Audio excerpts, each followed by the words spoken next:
Welcome to the Beyond the Bestseller podcast. I'm your host, Kelly Shuknacht, and today's guest is Elisabeth Andrews, author of 50 Ways to Say No. And doesn't everyone need this book?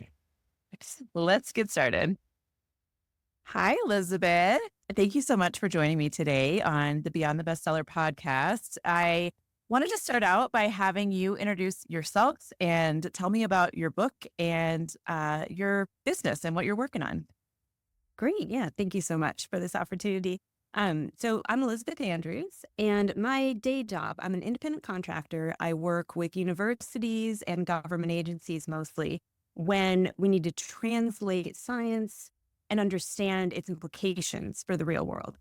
So I'm often working with faculty members to help them explain their findings, to build interdisciplinary teams who can address real world problems. And then sometimes I'm working on the side of the government agency to figure out, okay, we've got all this research. What do we do with it?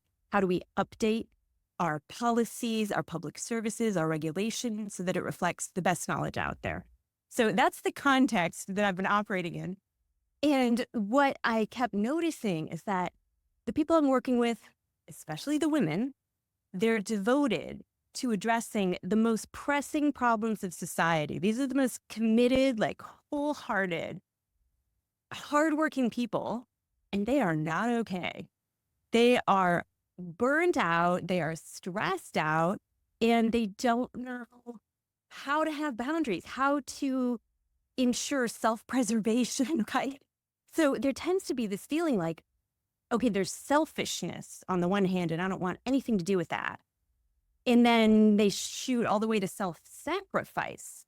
And somewhere in between there is self-preservation. So while what I actually do for a living is about this translational science and policy, the book that I wanted to talk about is my 50 Ways to Say No book, which is literally 50 phrases and explaining the different contexts in which you would use these phrases and why it's okay. And so I run a boundaries boot camp also, where we talk about the anthropology and the psychology of how to say no and why it is that it's gotten so much more difficult and so overwhelming. And then the latest thing is a card deck. So this is still kind of making its way out there, but I made a card deck that's the same idea of 50 ways to say no, and you can draw a card. So that's the main context. And yeah, we're in a really interesting and exciting time, I think, for women who want to take the reins of their careers.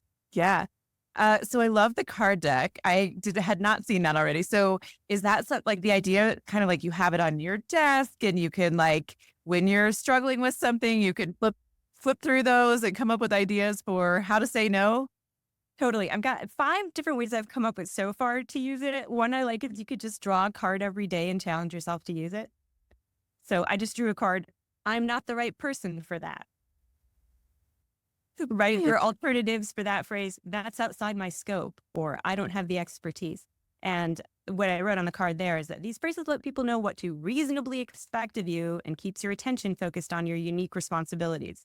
And every one of the cards has an example. So we need to interview clients for testimonials, and you say, I'm not the right person for that. So that's one way. Another would be, like you said, let's say you know you want to say no and you don't know how to say no, and you could draw 3 cards and figure out what's the best, or do some role playing with a friend, or work through, okay, these are the ones I wish I could say. These are the ones I'm comfortable saying. These are the ones that don't even make sense to me, and I'd like to understand why anybody would say that. Just a lot of different ways to think about the language of no, because so one of my jobs, I told you that there was a brief period in which I was not self-employed. That's when I was working for the provost at Indiana University. And part of my job at that time was to give regrets. So she'd get invited to things, and then on her behalf, I would have to send regrets and do so in a way that preserved the relationship. So I was coming out of that feeling like everybody needs this skill. Why should this be a communication specialist who can say no in a way that still keeps things polite and friendly and respectful? Yeah. It's interesting. When you were describing that, I was thinking of one of the no's I got for somebody I invited onto the podcast. I went really big and I invited some big names, right? And someday they're going to want to be on this podcast. But right now I got one of those really nicely worded emails that was like, this doesn't fit her schedule, but maybe down the road, so something like that. And I was like, okay, I'll take it. That's okay. I can handle the rejection right now, but someday you're going to want to be on this podcast, and that's I'll be open to it when that day comes. So it didn't make you angry. It made you more motivated. Yeah. And I love that framing too. That's one that I really do push, is you don't have to feel like when you say no, you'll never get the chance again. You can actually say, I'm not able to do that, but please ask me again, or reach out when. Yeah. Absolutely. Yeah. I definitely, I was like, you know what, I'm going to shoot for the stars, and I'm going to invite, so a couple of the names I invited, like Mel Robbins being one of them. I was like, Right? I'm just going to put that out there into the universe, Mel Robbins. I got your rejection, but someday, she wrote the book, The 5-Second Rule. And I read that a few years ago, and I was like, I want her on here. Anyways, so 50 ways to say no. So tell me about kind of who that book is for, and how you talked about how it helps them, but like, what led you to write it for that particular woman who needs, or maybe it's not just for women, but for, that particular person who needs to be able to say no? I was having conversations where women would talk about, well, what was I supposed to do? I felt pressured. And it really became clear that there was a dearth of language, like not having phrases ready to go. The feeling was that, and so again, largely this is women academics who I base this on. But now that it's out there, I'm really learning it's not isolated. And I'd love to hear your thoughts on women and the difficulty in saying no. But part of it was just this thought that the words no are rude and inaccessible. But in fact, there's so many ways to communicate that this is not a possibility at this time. So I'll give you a few more examples. Yeah. Some that I love. First of all, this is the biggest hack. So if I can leave people with this one, use this anytime anyone asks you for any commitment. Let me think on it and get back to you. Yeah. So even if you're going to say yes, even if you're sure you're going to say yes, no reasonable person isn't going to let you sleep on it. So let me think on it and get back to you, because part of what happens is you're in the situation where you're feeling the emotional pressure, or you even think what you want to do is say yes, but you may not be aware that the reason you want to say yes in that moment is to please that person, not because it's really a good idea. Right. Let me think on it and get back to you. It's not a no, but it's taking your power back. Yeah. And giving you a moment to consider in the context of everything else, maybe discuss it with other people who would be affected. Yeah. That's one example of where there just seemed to be this belief that you owe whoever asks an immediate response. And, this is one I heard a lot, that if I can do it, I must. And I'm thinking of like a specific friend who's an academic, and that was her feeling, that if it was at all possible for her to, for example, sit on yet another committee, attend yet another event, that as long as there wasn't already a commitment in place to somebody else that was going to directly conflict with it, she felt that it was somehow her obligation. So that was one piece, is just taking yourself out of the encounter so that you can think things through on your own, or again, with those who would be affected. And the reason I say that is because we can get into this upside down situation in which we're giving so much to everyone on the periphery that we're unable to actually spend the time we want to spend with the people and the things we care most about. So I think of it as, you can subject acquaintances to your boundaries, or you can subject your loved ones to your misery. But it's one or the other. One or the other. Yeah, absolutely. So yeah, go ahead. Let me ask you a question, or give you a scenario. Because you talked about, kind of your original kind of intention was speaking to academics, but I was like filtering that through my own experience, which I haven't worked in academia, but like my experience being in, working for people in the past and, being in a corporate setting, I went to a period of time where every day, literally every day, my boss would call me at 5 o'clock and would give me, I can't even tell you how, like, ideas, right? These things all these things, right? And I would just furiously take notes, and I'd have like pages of notes of things that, like, okay, we got to do this and this, and I was the person that would work with the people to get the things done, right? And I got to this point where I was just dreading that 5 o'clock call. Like I was like, or I'd get a message like, hey, do you have a minute? Like this is gonna be an hour, and it's gonna be 500 things that we have to do the next day. Anyways, and so I started working on myself and my boundaries and my, not saying no, obviously, because it was a boss, right? But and I like your tip about like, so maybe some of those times I could have said, let me think on that and I'll get back to you. But how else in that scenario? Because I think anyone listening to this who has a boss is probably dealing with this type of situation or has dealt with it, or maybe not quite that dramatic, but they have somebody who is constantly demanding things that are causing them stress, frustration, whatever that looks like, and sometimes it's unrealistic, right?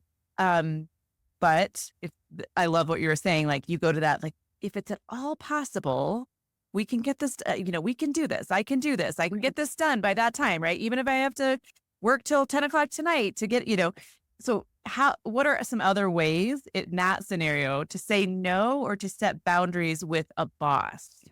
Yes, great question. Okay, my favorite phrase for that setting is, okay, in order to do that, I would need to. And you specify what you're going to have to put on the back burner, delay or cut. So that every time you're having those conversations, and well, there's at least two layers to the situation you're describing. One is, are you trying to go home at 5? Well, in my situation, I work remotely, right? Or I was working remotely in this scenario, right? So, so it was like kind of almost after hours, like, hey, let's just chat, like let's just have a conversation real quick, kind of thing. But then it was always like, that's not where it was going. Yeah. Okay. So, but it might have been all right. Like you could work with the timing and adjust your schedule. Like if clearly this is when your boss wants to brainstorm, right? Or idea dump or whatever. Yeah. Yeah, exactly. Yeah. Yeah. And that might be possible to facilitate and incorporate if you are also, starting later or taking a nice big break in the middle of the day or whatever you need to make sure that you're not working until 10 every night. But then the other piece of that would be maybe possibly even like formalizing that to say, hey, we've got our 5 o'clock coming up. I'm looking forward to hearing your next ideas. Here's what I have now as our priorities. And then as those new ideas come in, okay, which of these should I put on the back burner? Which of these should I take off the list for now? And creating an ecosystem in which you're both operating with the same set of expectations, and she's able to see somewhere, you probably had some kind of shared document where you're keeping track of, these are our priorities. Every time a new one gets added to the top, we are moving these ones down. I love that. That is that I could say for me, that is such a hard thing to do, to try to maybe kind of like influence the situation. Like, instead I just like would get so frustrated. Right. And it's like, it's, I don't know, good to think of it like, how can I be proactive in this situation? I know this is going to keep happening, and try to not control it, but try to, I don't know, control how it affects you, Sure. Yeah, I love that. It and maybe reshuffle, because clearly this was something that she was benefiting from. And it might have been something you could openly discuss. Like, I noticed that we're, should we formalize this? Let's formalize this. Let's have every day, we're going to do a little debrief. Yeah. Because it's quite possible that I don't know your boss. I'm making a lot of guesses that she didn't actually need or expect you to carry out every single idea she had. She Right. just wanted that room to spitball. Right. And sometimes it's hard, different personalities. Like some people are those, idea people that just like to throw those ideas out there. Right. And I'm the kind of person who's like, okay, I'm going to make all the notes and get all the stuff done. Right. But I have a hard time going, oh, we don't have to do every one of these things. We have to filter through this and determine what we actually want to move forward with. It doesn't have to be all of the things. That's right.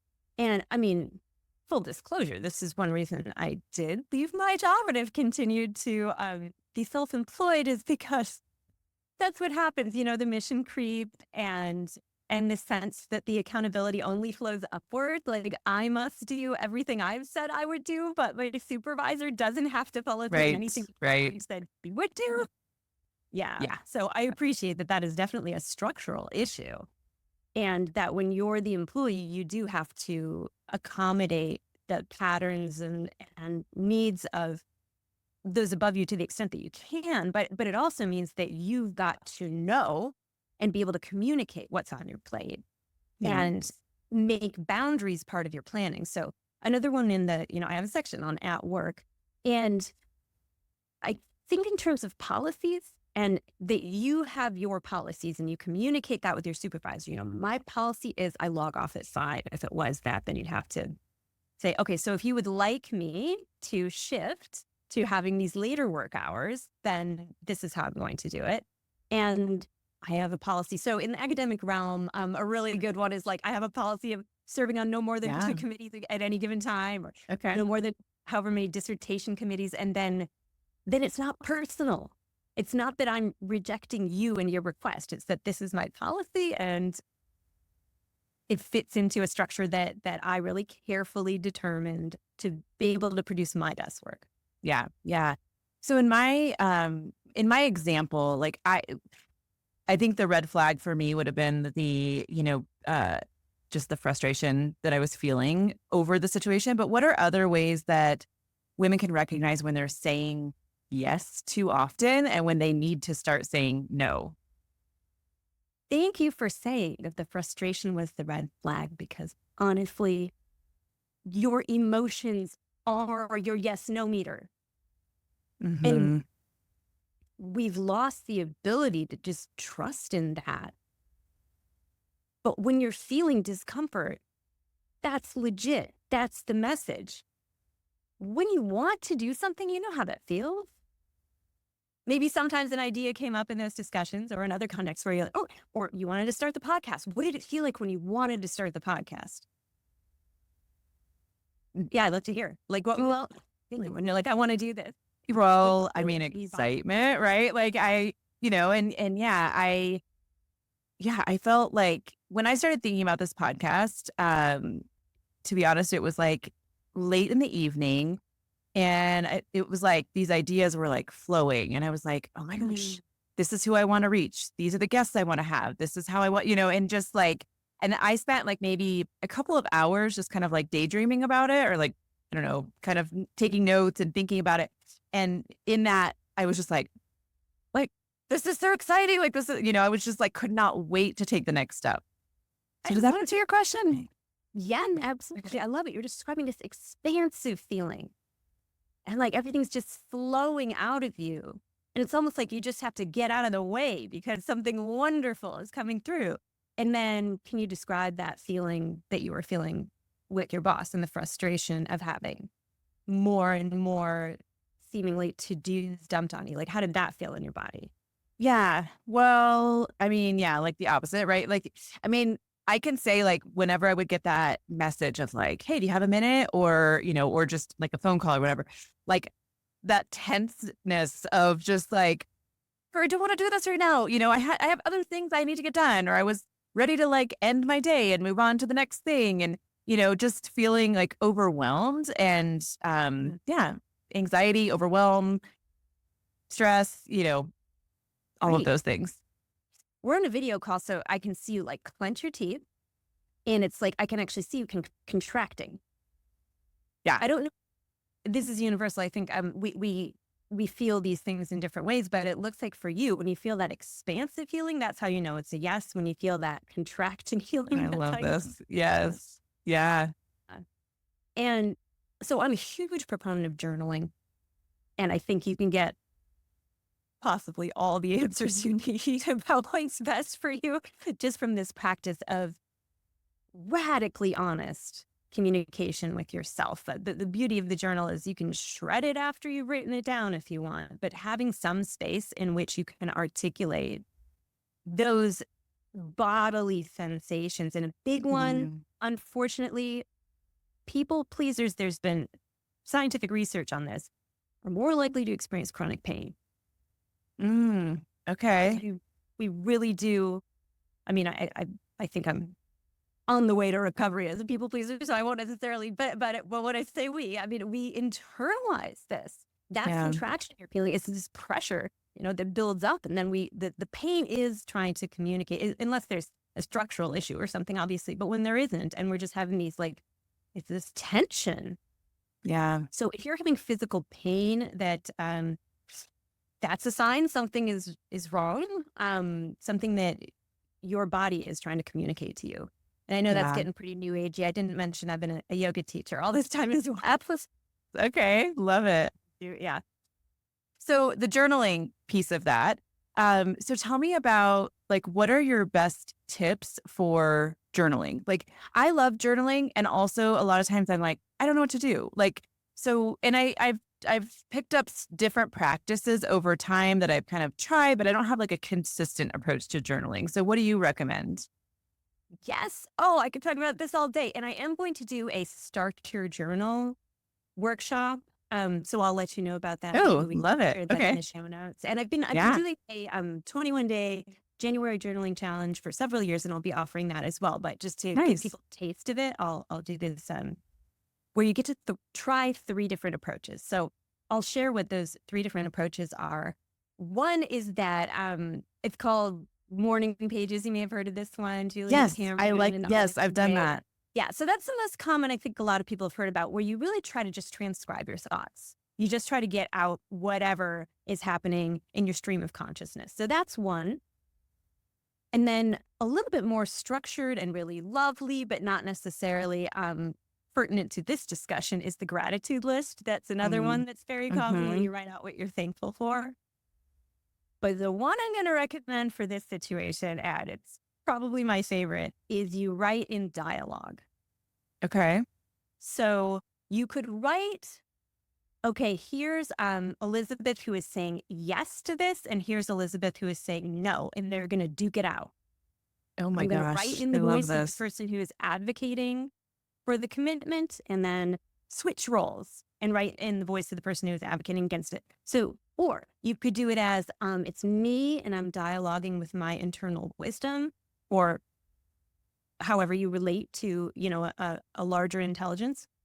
Or it could be a dialogue between your future self and your present. I mean, any way that it works. But for this, to just try to see the different components of your thought process, because there will be arguments that say, oh, for the sake of peace, and because I don't want to deal with their anger or disapproval, this is a reason for saying yes. Or it could be, really legitimate reasons. This is going to bring me forward in my career. And again, not to say it's not legitimate to worry about other people's disapproval, but I think we overvalue it. I think Mm-hmm. that, can I swear? Go for it. Disapproval is a lighter load than bullshit. Yeah. Yeah. But we need to be able to make our thinking transparent to ourselves. And that's what I think the journal can do. I love it. Yeah. I had heard of morning pages and the gratitude, Yeah. kind of different gratitude practices, but yeah, I had not heard of that last one. And I do want you to, so we will publish this episode before January. But I do want you to send me the information for your January journaling. What did you call it?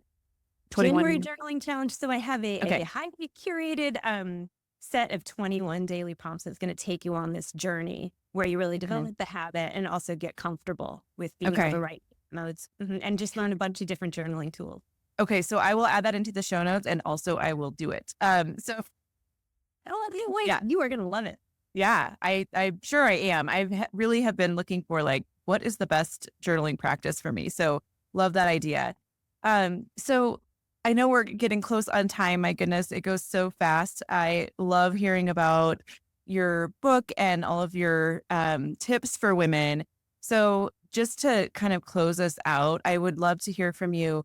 Like, what is like the one piece of advice that you have for a woman who wants to dream big and wants to do something challenging, and that could be whatever that looks like, right? So it could be moving away from corporate America and starting their own business, or starting a podcast, or writing a book. You have experience with kind of all of these things.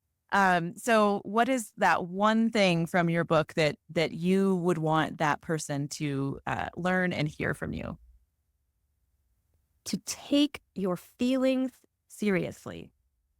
That is the one thing. Listen, make room for what your body is communicating. It has a great deal of intelligence, and it's your direct source to what's best for you. I would maintain that our thinking and cognitive brains are great, but they don't know us as well as our hearts do.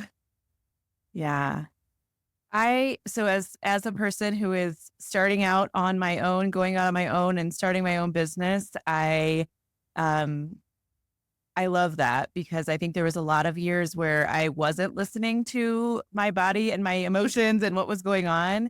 And now I feel this freedom to explore and do what's next for me. And, um, looking back, it's easy to see that I wasn't listening to what my body was telling me. And I should have. You So have I an think that's great example? advice. Yeah. Do I have an example? Well, yeah, I mean, I think just dreading going to work, or dreading the meetings, or dreading, certain things that like, you're just like, I just have to do this, right? Like I have to go to this meeting, I have to do this thing, whatever. And as soon as I lost my job, as soon as I was laid off, I felt this sense of relief of like, I don't have to do that stuff anymore. Mhm. And that was the moment where I was like, why wasn't I listening to myself all of that time? I mean, it's fear, right? Like you're afraid to take a big leap, but also when it was kind of forced on me, I was like, this is where I'm supposed to go and what I'm supposed to do. And I wasn't listening, but now I have to just move forward and I get to explore, So yeah, I mean, I So think just happy. like if you're dreading going to work, if you're dreading going to certain meetings or dealing with certain people, and you have a dream of doing Yeah. something, I had a dream for the last couple of years, and I was just trying to figure out like, how do I get there?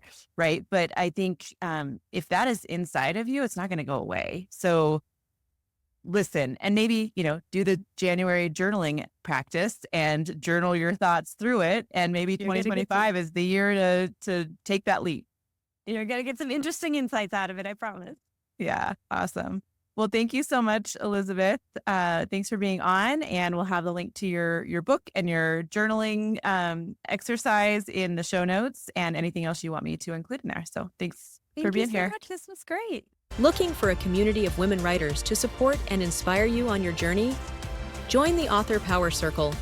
Connect weekly with fellow authors, stay accountable, and move your book forward in an encouraging community.